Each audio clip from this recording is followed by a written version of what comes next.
and welcome back to Miss Estruch Biology. In this video, I'm going to be giving you some advice if you're thinking of, or you know you are going to be taking a gap year. So let's jump into it straight away with number one. Make sure you are setting some clear goals. A gap year can be an absolutely amazing experience if it's well planned, but it can also be a year of dusting around, forgetting everything you've ever learned if you don't plan it. So let's go through how you can make the most of that year. So first of all, like I said, it's setting clear goals. Reflect on what you actually want to get out of this gap year. Is it you want to have the chance to earn a bit of money, get more experience in the career you want to go into? Is it travel? Is it to have more cultural experiences? Is it to have time for personal growth, discovering what you really want to do with your life? Whatever it is, set out your top 1 to 3 goals of what you want to achieve with this gap year. Step 2 then, if you are looking for travel and cultural immersion, a gap year is an absolutely fantastic opportunity for you to be able to see the world and experience different cultures. There are lots of companies that offer specifically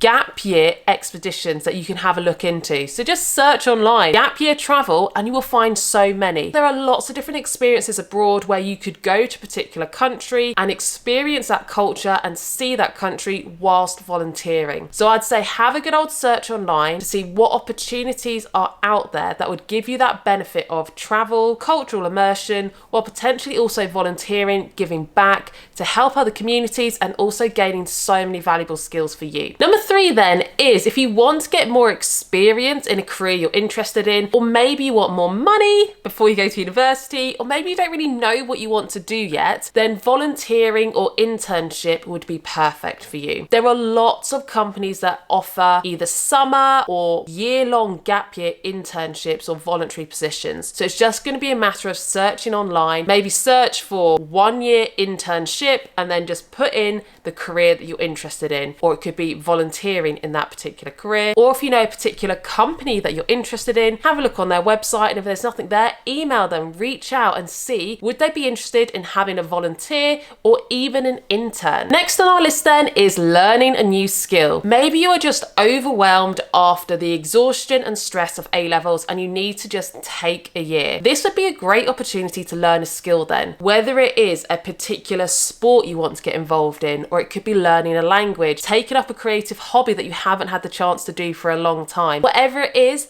make sure you dedicate time, maybe see if there's any classes or groups that are running, and get involved and learn that skill that you've been wanting to do all through your A-levels but you haven't had the chance. Step 7 is making sure that you plan and budget wisely, because so far most of the things that I've listed cost money, and unless you've got a job at the same time, then where is this money coming from? So make sure that whatever you want to do, what a lot of people end up doing in their gap year is having to work for half of it, or at least a portion of it, and then the other half they do traveling or voluntary work. So have a think about what you really want to be doing with your gap year, then budget and see, do you actually have the money to do that? And if the answer is no, then you're going to have to make sure that you are working at the same time, or have a block of time where you're going to work before you do everything else. And then the final thing on my list is be open-minded to change. What you are planning to do, maybe it doesn't go ahead, maybe something else crops up, and that's absolutely fine. The beauty of a gap year is it's your chance to learn, grow, and experience new things. And if you did have your heart set on one experience and it doesn't work, then just be prepared for that, open-minded, and start searching for the next one, which will potentially be just as good or even better. So there we have it. That is my guide in planning